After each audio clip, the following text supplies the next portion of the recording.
Hi everyone, welcome to my channel. நம்ம இன்னைக்கு என்ன பார்க்க போறோம்னா பாத் பாம்ஸ் தான் பார்க்க போறோம். இதனுடைய பயன்கள் என்னன்னு பார்த்தீங்கன்னா, ஒரு லக்ஸரியான பாத் எடுக்கணும் அப்படின்னு நினச்சிங்கன்னா கண்டிப்பாக இந்த மாதிரி செஞ்சு யூஸ் பண்ணலாம். ஒரு ஸ்பாவில் போய் என்ன ஒரு பாத் எடுத்தால் என்ன எஃபெக்ட் வருமோ அது கண்டிப்பாக இந்த பாத் பாம்ஸ் தரும். ஒரு ப்ரொஃபஷ்னல் பாத் பாம்ஸில் என்னென்னலாம் இன்க்ரீடியன்ட்ஸ் இருக்குமோ அது எல்லாமே போட்டு தான் இந்த பாத் பாம்ஸை நம்ம இப்போது ரெடி பண்ண போகிறோம். இதை நீங்கள் ஏதாவது ஒரு காஸ்மெட்டிக் ஆல்ரெடி நீங்கள் ஒரு ஸ்மால் பிஸ்னஸ் பண்ணிகிட்ருக்கீங்கன்னா அது கூட இதுவும் நீங்கள் இன்க்ளூட் பண்ணிக்கலாம். இதை சேல் பண்ணுற அளவுக்கு ஒரு ப்ரொஃபஷ்னலான இன்க்ரீடியன்ட்ஸ் எல்லாமே போட்டு தான் நம்ம இந்த பாத் பாம்ஸை இப்போது ரெடி பண்ண போகிறோம்.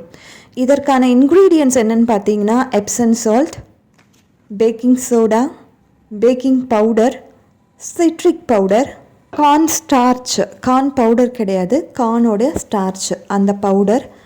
நெக்ஸ்ட் பார்த்திங்கன்னா எசென்ஷியல் ஆயில், கலர் வந்து நேச்சுரல் கலர்ஸ் தான் யூஸ் பண்ணியிருக்கோம். இதுக்கு ஆர்டிஃபிஷியல் கலர் நான் யூஸ் பண்ணலை. அதுக்கப்புறமா என்கிட்ட இருக்க இந்த ஜெல்லி செய்கிற mould, Epsom salt, corn starch, அதே மாதிரி பார்த்திங்கன்னா இந்த சிட்ரிக் ஆசிட் பவுடர், இது மூணுமே ஒரு பங்கு. அதே மாதிரி பேக்கிங் சோடா, பேக்கிங் பவுடர் இது எல்லாமே 1.5 பங்கு போட்டு கலந்துக்கோங்க. எந்த ஒரு கட்டியாக இருக்கக்கூடாது. நல்லா கலந்துட்டு இந்த எசென்ஷியல் ஆயிலை கேரியர் ஆயில் கூட மிக்ஸ் பண்ணிக்கோங்க. ஏதாவது ஒரு ஆயில், அது கோகோனட் ஆயிலாக இருக்கலாம், இல்லைன்னா செசமி ஆயிலாக இருக்கலாம், ஏதாச்சும் ஒரு ஆயில் கூட சேர்த்து ஒரு கண்டெய்னரில் வச்சுக்கோங்க. எசென்ஷியல் ஆயில் நான் இப்போ என்ன எடுத்திருக்கேன்னா, லேவெண்டர் எசென்ஷியல் ஆயில் எடுத்திருக்கேன். கேரியர் ஆயில் பார்த்திங்கன்னா கோகோனட் ஆயில் எடுத்திருக்கேன். கேரியர் ஆயில் ஒரு 50 ml எடுக்கிறீங்கன்னா எசென்ஷியல் ஆயில் ஒரு 10 drops போதும். இது கூட சேர்த்து நல்லா கலந்து வச்சுக்கோங்க. பிறகு இந்த ஆயிலை இந்த மிக்சர் கூட சேர்த்து நல்லா நம்மளுக்கு பிரேக் ஆகாத மாதிரி அந்த கன்சிஸ்டன்சி வர மாதிரி நல்லா கலந்து வச்சுக்கோங்க. பிறகு நம்ம என்ன மோல்டு யூஸ் பண்ண போகிறோமோ அதில் கொஞ்சம் ட்ரை ஃப்ளவர்ஸ், ஆல்ரெடி நம்ம ரோஸ் பெட்டலோ இல்லைனா ஏதாவது ஒரு பூவோட ட்ரை பெட்டல்ஸ் எடுத்து அதில் சும்மா டெக்கரேஷனுக்காக வச்சுக்கோங்க. இந்த எப்சன் சால்ட்டோட பெனிஃபிட் என்னென்னா, நம்மளுக்கு இந்த மசில் பெயின், உடம்புல பெயின்லாம் இருந்துச்சுன்னா கண்டிப்பாக நம்ம வார்ம் வாட்டரில் வெறும்னே எப்சன் சால்ட் மட்டுமே போட்டு குளிக்கும் பொழுது அந்த பெயின்ஸ்லாம் கண்டிப்பாக ரிலீவ் ஆகும். அதே மாதிரி baking soda, baking powder, citric acid இதெல்லாமே நம்ம மேலே இருக்க டர்ட் செல்ஸை கிளியர் பண்ணி ஒரு நல்ல ஒரு ரெஃப்ரெஷ்மெண்ட் நம்மளுக்கு தரும். எசென்ஷியல் ஆயில் எல்லா காஸ்மெட்டிக் எல்லா க்ரீம்ஸ்லேயும் கண்டிப்பாக எசென்ஷியல் ஆயில் இல்லாமல் இருக்காது. அது ரொம்ப ஒரு பவர்ஃபுல்லான ஆயில். அதை எடுத்து நம்ம அப்படியே அப்ளை பண்ணோன்னா நம்ம ஸ்கின் பேர்ன் ஆகிறதுக்கு நிறைய சான்சஸ் இருக்குது. அதனால தான் கேரியர் ஆயில் கூட அதை மிக்ஸ் பண்ணி நம்ம யூஸ் பண்ணுறோம். இந்த ஆயில்ஸோட பெனிஃபிட்டும் நம்மளுக்கு குளிக்கும் போது நம்மளுக்கு கிடைக்குது. ஸோ இந்த பாத் பாம்ஸுன்றது ஒரு லக்ஸரியான ஒரு குளிக்கிறதுக்கான யூஸ் பண்ணுறது மட்டும் இல்லை, ஒரு இதில் ஹீலிங் ப்ராப்பர்ட்டிஸும் நிறைய இருக்குது.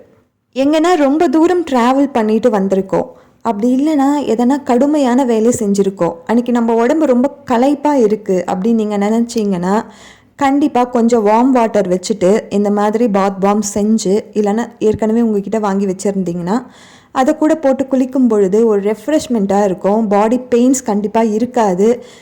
நம்ம வீட்டில் வேலை செய்கிற பெண்களாக இருக்கட்டும், வெளியில் போய் வேலை செய்கிற பெண்களாக இருக்கட்டும், ஆண்களாக இருக்கட்டும், ஸ்பாலியோ இல்லைன்னா வேறு எங்கன்னா போய் நிறைய காசு செலவு பண்ணி இந்த மாதிரி ட்ரீட்மெண்ட் எடுக்கிறதுக்கு நம்ம வீட்லேயே நம்ம கையால் செய்யப்பட்ட இந்த பொருட்களை வச்சு குளிக்கும் பொழுது கண்டிப்பாக ஒரு சந்தோஷமும் இருக்கும், ஒரு நிறைவும் இருக்கும், உடம்புல இருக்க அந்த வலிகளும் போகும். ஸோ கண்டிப்பாக ட்ரை பண்ணி பாருங்கள். இதை நீங்கள் விற்கும் பொழுது கண்டிப்பாக 200லேருந்து 250 rupeesக்கு தாராளமாக விற்கலாம். ஏன்னா இது எல்லாமே நேச்சுரல் ப்ராடக்ட்ஸ் தான், எதுவுமே ஆர்டிஃபிஷியல் கிடையாது. இதை சேல் பண்ணுறதுக்கும் நீங்கள் கண்டிப்பாக இது எல்லாமே நேச்சுரல் ப்ராடக்ட்னு சொல்லியே சேல் பண்ணலாம். ஏன்னா இது எல்லாமே பெனிஃபிஷியரி ஹீலிங் ப்ராடக்ட்ஸ் தான் நம்ம இந்த ப்ராடக்டில் இன்க்ரீடியன்ஸாக யூஸ் பண்ணியிருக்கோம். இதை இந்த மிக்சரை இந்த இன்க்ரீடியன்ட்ஸ் எல்லாம் போட்டு மிக்ஸ் பண்ணும் பொழுது கண்டிப்பாக தண்ணி படாமல் பார்த்துக்கோங்க. அப்படி தண்ணி பட்டுச்சுன்னா கண்டிப்பாக அது அப்போவே வேஸ்ட்டாக போயிடும். அதுக்கப்புறமா அது பாத் பாம் செய்யறதுக்கு தகுதி இல்லாத பொருளாக போயிடும். ஸோ எப்பயுமே பாத் பாம் செய்யும் பொழுது ஒரு நல்ல குவாலிட்டியான எசென்ஷியல் ஆயில் ப்ளஸ் குவாலிட்டியான கேரியர் ஆயிலோடு செய்யுங்க. அது கண்டிப்பாக ரொம்ப நாளைக்கு உடையாமல் பிரேக் ஆகாமல் இருக்கும்.